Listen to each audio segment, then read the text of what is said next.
नमस्कार दोस्तों, मैं हूं निरंजन कृष्णा और आप देख रहे हैं सब पर नजर।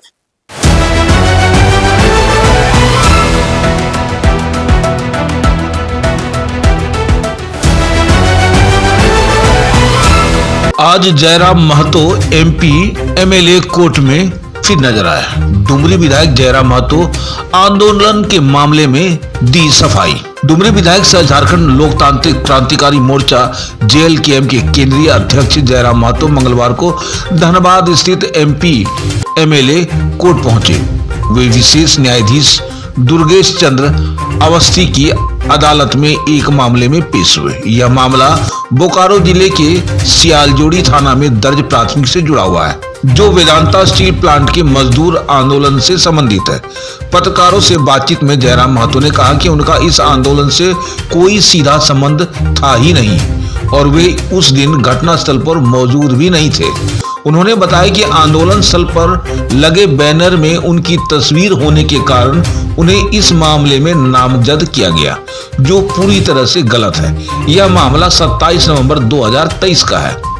विधायक ने राज्य की राजनीति पर भी अपनी प्रतिक्रिया दी। मुख्यमंत्री हेमंत सोरेन के बयान पर उन्होंने कहा कि राज्य के मुखिया को भी सभी धर्म के साथ लेकर चलना चाहिए और सभी वर्गों के हित में काम करना चाहिए। आगामी चुनाव को लेकर के उन्होंने कहा कि झारखंड लोकतांत्रिक क्रांति मोर्चा पश्चिम बंगाल विधानसभा चुनाव में 5 से 10 सीटों पर अपने उम्मीदवार उतारेगी। वहीं असम चुनाव को लेकर के उन्होंने कहा कि फिलहाल उनकी पार्टी वहां चुनाव नहीं लड़ेगी और भविष्य में संसाधन बढ़ने पर इस पर विचार किया जाएगा। आइए देखते हैं खास रिपोर्ट हमारे एसपीएन के संवाददाता चंदन पॉल धनबाद झारखंड से।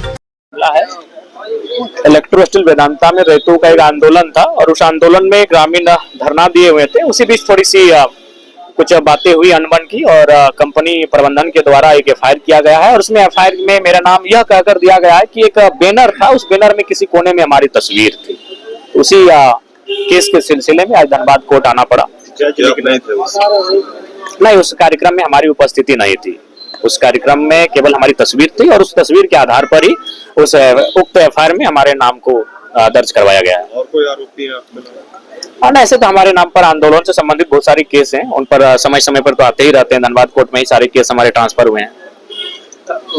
विधानसभा में कई मुद्दे जो आपने स्थानीय नीति और कई मुद्दे नहीं पत्रकार बंधु, शायद ही कोई मुद्दा था जो विधानसभा में हमारे माध्यम से छूटा। इस बार तो दिल्ली से भारतीय जनता पार्टी के बड़े नेताओं को टेलीफोन भी आया और स्पष्ट कहा कि एक कल का लड़का जिसे अभी सीखना चाहता कि विधायकी क्या होती है, संसदीय कार्य प्रणाली क्या होती है, वह लड़का इतनी शानदार तरीके से झारखंड में ऑपोजिशन को रिप्रेजेंट कर रहा है और आप लोग झारखंड की ऑपोजिशन पार्टी होकर कर क्या रहे हैं। ये बातें चर्चा में पूरे रांची में चर्चा का विषय था कि भाई भारतीय जनता पार्टी कर क्या रही है और जयराम महतो क्या कर रहे हैं। देखिए, तो निसंदेह मैंने अपनी तरफ से इकलौता विधायक होने के बावजूद भी आज विधानसभा की सार्थकता को दर्शाया है कि विधानसभा में बात क्या होना चाहिए, विधानसभा में बहस क्या होना चाहिए। आज मैंने सार्थकता को दर्शाया है। नहीं तो आप देखे होंगे बाकी विधायक क्या भाषण देते हैं। एक भी अगर सत्ता पक्ष वाले आते हैं तो हेमंत जी और कल्पना जी के गुणगान में 15 मिनट खपा देते हैं और अगर भारतीय जनता पार्टी वाले आते हैं तो मोदी जी के नारों के साथ 15 मिनट खपा देते हैं। लेकिन जयराम महतो जब भी अपने समय में आता है तो सीधा शिक्षा की बात करता है, स्वास्थ्य की बात करता है, रोजगार की बात करता है, पानी की बात करता है, अच्छे सड़कों की बात करता है, बिजली की बात करता है, स्थानीय नीति की बात करता है, युवाओं के रोजगार की बात करता है। तो निसंदेह मुझे लगता है मैंने अपनी क्षमता से अच्छा इस बार परफॉर्मेंस किया है विधानसभा में। स्थानीय नीति क्या सरकार की देखिए, स्थानीय नीति तो बनना ही चाहिए। अगर स्थानीय नीति नहीं होगा तो किसी राज्य का होने का, उस राज्य के एग्जिस्ट करने का क्या अर्थ रहेगा। विधानसभा सत्र के आखिरी दिन हेमंत सोरेन जो मुख्यमंत्री उनके द्वारा अभिभाषण दिया गया और हिंदू धर्म और ये उचित नहीं। अगर टिप्पणी किया गया, देखिए मेरा मानना है कि आस्था और अंधविश्वास हर एक धर्मों में, तो अगर उनको बात ही करनी थी तो सभी धर्मों को पे बात करना चाहिए था। उनको अगर शोध, पहला बात तो आप भी जानते हैं मुख्यमंत्री जी ने जो उस दिन पढ़ा वो मूल रूप से व्हाट्सएप यूनिवर्सिटी का स्टेटस है, वो आपको भी फॉरवर्ड हुआ होगा कभी। वो जो बातें उन्होंने कहा विधानसभा के अंदर मुख्यमंत्री ने हिंदू धर्म के त्योहारों को संदर्भ में रखकर, वो मूल रूप से व्हाट्सएप यूनिवर्सिटी का नॉलेज था। और हमें ये जानकर बड़ा आश्चर्य हो रहा है कि हमारे मुख्यमंत्री भी व्हाट्सएप यूनिवर्सिटी से जुड़े हुए हैं। तो उसी के आधार पर उन्होंने वो बयान दिया। तो मैं आज भी कह रहा हूं कि आज धर्म का जब उत्पत्ति हुआ था और आज में बहुत सारा अंतर आ चुका है। आप देख सकते हैं और उन चीजों को खुद समझ सकते हैं तो इसलिए धर्म में कुछ बातें ऐसी हैं जो जीवन दर्शन को चरितार्थ करती है कि हाँ भाई एक अच्छा दर्शन, इसके माध्यम से, इस धर्म के माध्यम से अगर हम लोग अपना जीवन यापन करेंगे तो हमारा जीवन धन्य होगा। लेकिन कुछ बातें ऐसी भी हैं जो आपको लगेगा नहीं ये तो भाई मतलब ब्लाइंड फेथ है, ये एग्जिस्ट नहीं हो सकता है। ये सभी धर्मों में है, सभी धर्मों में बहुत सारी अच्छी बातें हैं, उनका अनुकरण करना चाहिए। बहुत सारी अच्छी बातें शायद समय के बाद किन्हीं लोगों ने, चालाक लोगों ने जोड़ा होगा, मैं ये नहीं कह रहा हूं।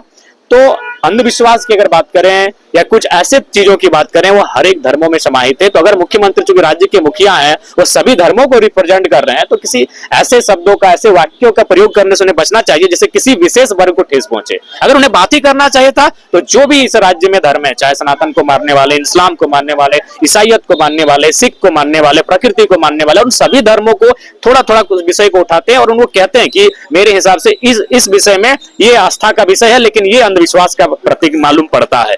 चुनाव बंगाल में होने वाला है, आप लोग की क्या प्रतिक्रिया? देखिए, विधानसभा चुनाव हम लोग लड़ेंगे, बंगाल जंगल महल का जो क्षेत्र है वहां हम लोग चुनाव लड़ेंगे।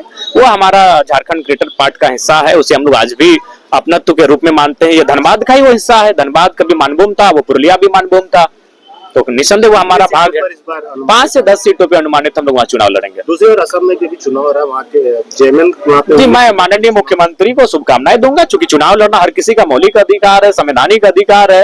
वो लड़े चुनाव, लोकतांत्रिक अधिकार है, लड़े वो। लेकिन वो तो भाई वो जाने, उनका गठबंधन है कांग्रेस के साथ, वहाँ कांग्रेस भी लड़ रही है, जेएमएम भी लड़ रही है। असम में नहीं, असम में हमें वहाँ बहुत दूर लगेगा। जब हम लोग हेलीकॉप्टर से घूमेंगे तब असम सोचेंगे, अभी हम लोग स्कॉर्पियो में चलते हैं। और जी, हमारा सबसे विधानसभा चुनाव में झारखंड में अगर नुकसान हुआ तो केवल स्कॉर्पियो में प्रचार होने के कारण, अगर हेलीकॉप्टर अरेंज हो जाता तो 2-3 सीटें हम निकाल लेते। और